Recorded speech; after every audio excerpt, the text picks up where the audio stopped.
Right, because the last couple of episodes that we've published are focusing on consent and the ways that we find ourselves making those choices or not making those choices as a result of our experience, and trying to understand the difference between what's consent, understanding like how we're communicating these things, and how we are using seduction and deception as a society and as individuals. It all kind of comes together. Oh, yes. And, I spent a lot more time this morning really looking at the actual disparity between males and females in this context, and found some really, I'm almost ashamed to say surprising information. Ashamed to say it because, of course, like when I looked at it, it made perfect sense. Like the social paradigm that we live in, that is steeped in patriarchy, I think creates a situation that's ripe for men and boys to not report or even admit some of the things that they've experienced at the hands of male or female perpetrators, but especially female perpetrators. Right.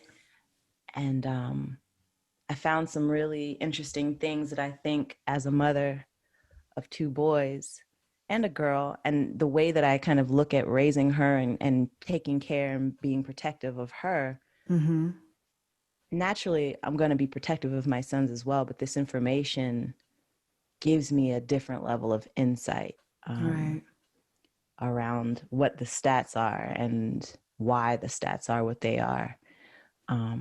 So I'm excited to delve into that.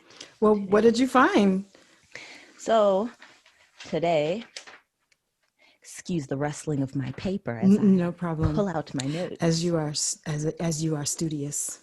As I I didn't put on my glasses because you can see the reflection, but they're there. So basically, they were talking about how before the age of 18, there are two different reports that I saw. One said 1 in 13 boys reported having dealt with sexual, violence abuse. Or sexual abuse. 1 in 13 reported it. Okay. And this is under the age of 18, right? Having experienced these things before the age of 18. Right. Another site said 1 in 6, and I tend to kind of trust the 1 in 6 stat more because I think it's more prevalent than when we think. Yep. Than we tend to think. And that was to the 1 in 4 for females before the age of 18. Wow. There were a couple of things that I saw. They were saying that many of these cases where they're boys, let me back up. First, they also said that for females, a lot of the cases reported actually were perpetrated by women. But they're misrepresented because there's confusion in the victim's mind or shame in the victim's mind. So the perpetrator could very well have been female, but they were reported as male. Wow. And that is grossly underreported. Wow. I hadn't even I imagine that's, I definitely know that victimization at the hands of women happens, but I didn't really think about the psychology of why a girl wouldn't report it being a female. And then understanding the psychology of why boys don't report it, because we live in this society where we're oversexed. We have these stereotypes where males should be jumping at any chance to have a sexual experience, regardless of how young they are. And that it's almost seen as a rite of passage to have, or sexual initiation almost to adulthood, by having a woman come at come them. at you. Yeah. You know? Yeah. No, I feel you on that. And I think it's interesting. The I feel like there's a correlation, right?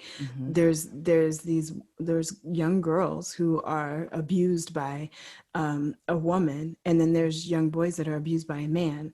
And I think two things come into play, like you said, this like mindset of our society of shame around these situations, and also like when you're talking about a physical body, like sometimes a victim experiences some level of pleasure because they're being stimulated, but that doesn't mean that it's was okay. And that creates an amount of shame, because they're like, well, if I report it and they ask me did I like it, then was it really, so I think that's the communication that we need to crack open. Oh, yes. Especially like, if I liked it, what does that mean about me? About me. Yep. And then those feelings of like guilt or shame that kind of enter the scene there, when, we have to really make sure that the youth understand that these are areas of the body that are designed to be stimulated. Yep. They have the most nerve endings, sensory receptors. They're designed to be stimulated, and they have a purpose in that stimulation. And that is often beyond our control. Just like your feet, if you look at it from a medical standpoint, like if your feet hurt, everything is awry. It sends these messages, and there's nothing that you can do about it. There's like nothing, your mind can't shut it off. Right. You can, but you can know still that's not what you were, that's not where you want it to be. And that person's overstepped their boundaries with your body. Oh yeah. And it doesn't make you a different person. It doesn't. And that's why I think also, in terms of the unwillingness to report same-sex situations where you're a boy who's abused by a male, or you're a female abused by a female, because of those implications of like, well, if I liked it, does it, what does that say about my sexuality? And it creates all these questions that, especially when you're young, like, what do you even know about sexuality? Exactly. And then the messages that they're being taught, right? If that turns you on, then that means you're this way. Or if that turns you on, that means you're this way. And the reality is, like, sexual things turn sexual beings on. It doesn't mean that you're that doesn't mean that you're gay or that you're a lesbian. It just means that you're turned on. Like you're sexually stimulated. So, and I think I'm going back to, like, I feel like there's messages being sent, things being taught to, especially like this young age group of kids. That's, they're like, how is this? I don't understand how a 7 or 8 year old child is saying that they have like a certain sexual orientation. They aren't even supposed to be having sex. They're how do you I think it goes back to how we hypersexualize everything, even messaging for children. There are some shows for kids that I've watched where I'm like, you're basically forcing into their mind this concept of like this adult concept that when I was a small kid, I wasn't thinking about. And honestly, if I liked a little boy when I was a kid, it had nothing to do with attraction in a sexual way. It had everything to do with like, I like his shoes, or he has a cool haircut, or and maybe I want him to hold my hand. Yeah. I remember when I was a kid, I liked this boy. I liked him because like he liked Teenage Mutant Ninja Turtles. I like Teenage Mutant Ninja Turtles. He brought Teenage Mutant Ninja Turtles to school to play with. He let me play with them, and I liked him. That's it. And I remember like I remember writing like this little note to him, like telling him that I wanted to kiss him. It had nothing to do with sex, though. It had everything to do with like, that's what I had understood. Exactly. That's what I've been like told. Like when you like somebody, this is what you do. Because that's what they did in Snow White. And then exactly all the Disney movies tell you that. Like that's how the culmination of all of our experience comes in the kiss. Oh yeah. The kiss will let you know. Yes. And it ends with the kiss, you know? That's truth. It's the truth. Like, so to me, it was just the thing you do. It wasn't like because I was like, I have feelings and like lust. Give I had you butterflies, but so does chocolate cake, you know? Exactly. I remember even having a crush on like a teacher, and it wasn't like a crush. It was just that I thought he was handsome and I thought he was strong and he was nice and he always seemed to have the right thing to say and he was always gentle with us. And so in my mind, it was nebulous what it meant to like someone. But when you give messaging over and over to a child, it teaches them something that they don't necessarily need to be taught. And I just want to know, like, what is going on in the minds of the people who are creating, like, the amount of cartoons that I'm seeing where touching butts is involved. There's where so exposed butts or touching butts is involved. The butt jokes, girl. It's like, I don't get it. I don't get it. It's very bizarre. Like, it's unhealthy. I feel like I don't understand, and even the amount of very adult jokes made in children's movies where they think kids are stupid. Like, we live in the information age. Yeah. A lot of those jokes that they make that I think went over my kids' heads, later on we're talking, they're like, I know what that means. Like, what do you, Mom, I'm not dumb. And I'm like, well, I was dumb when I was your age. I wouldn't have known. Caught that. Yeah. Girl, like, okay, and SpongeBob SquarePants. Okay? Girl. I'm going to give you the specifics because sponges used to be a method of contraception. Right? I don't think they make them anymore. They weren't effective. That's what my mother was using when I came. Right? So SpongeBob SquarePants lives in Bikini Bottom. It's not even hidden well. crabby, whatever. Crabs is a venereal disease. A Krabby Patty. What's the other? So it's like, no, most kids won't get that right off. No, but that's disgusting. That's gross. Bikini Bottom. Gross. It is. And it's some, like, I feel like a lot of the writers for these shows are like grown people who they know what they're doing. You're not going to tell me that that's a series of coincidences. Oh, we just that's, you know. So many of these shows, you know, when you look at the writers for them too, like sometimes there's like cross-pollination between the writers for these kids shows and the writers for these adult shows. And they bring some of the same, you know, higher like humor, adult humor into these into the room with your child through the television. And it's allowed.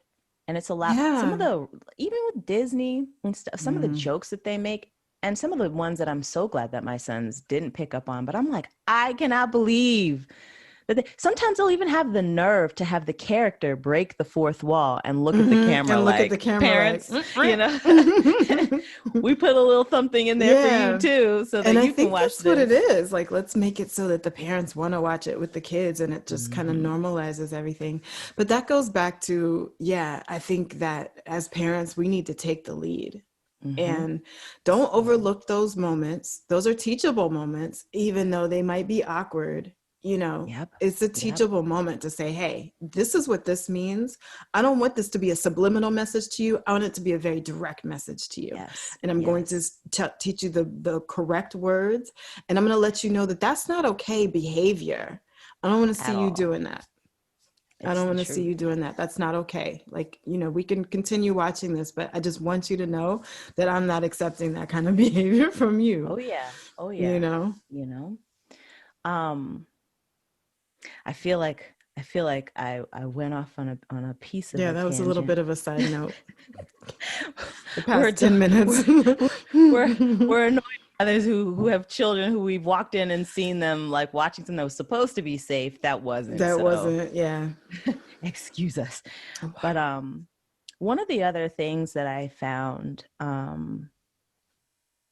that was interesting. So some of these stats are a bit older, but they indicate a trend.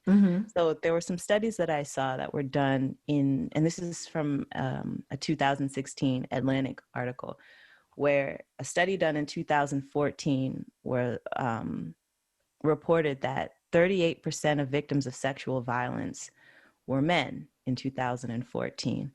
And they broke down the study further to where they're saying that of 284 men and boys in college and high school, 43% of them reported being sexually coerced by women.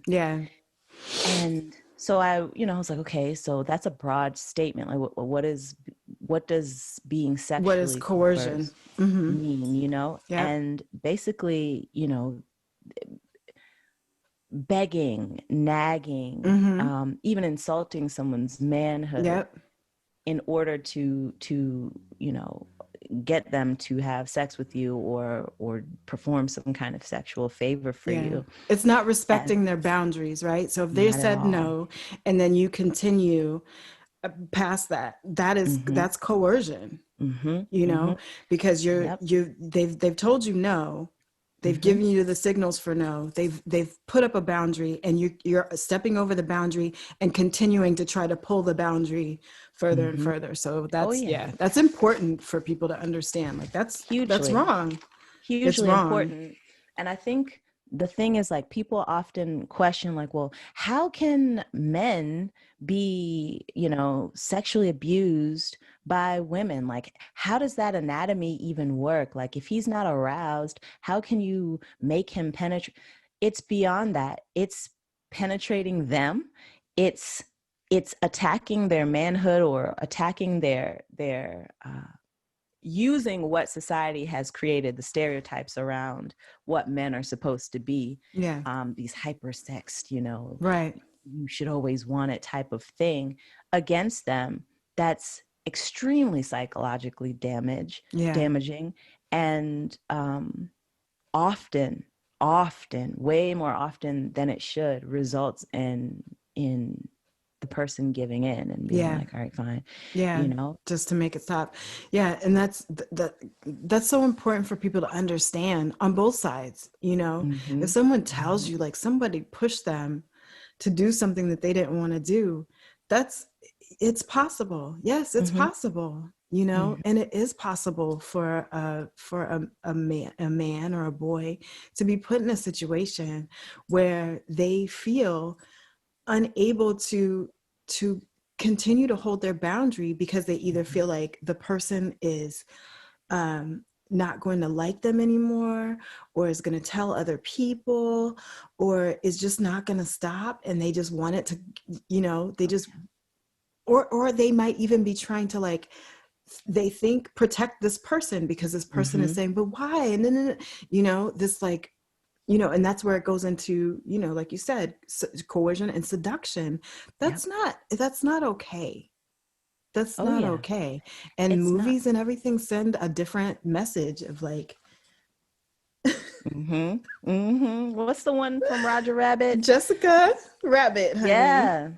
You know, so playing patty cake with people, wearing a little, but she was, I mean, She had good intention, but even still, she was using her sexuality to get something from someone else. Oh yeah. Oh yeah. And you know, I think that's also an interesting thing as a mother of a daughter. I spend so much time making sure she knows her body parts and making sure that her brothers know to protect her and all of this stuff. But I also am finding that it starts very young. Being little and cute, she's learned to like parlay that into getting what she wants. And I've had to really tell her, like, Ayo, you know, this is my 3-year-old. For those of you who don't know, my youngest child, you know, it's important for me as her mom and as a woman to express to her that using your cuteness, even now while you're small, like be careful with that. I don't want her to grow up learning that. And I think that we do. I did. I grew up learning like the world should be afforded to you. You're a girl and like you should be protected. And not to say that we shouldn't, but it's almost said like above and beyond our male counterparts at times. Like, and I guess the reason that I was looking into all of this, I mean, I'm a mom of 2 boys.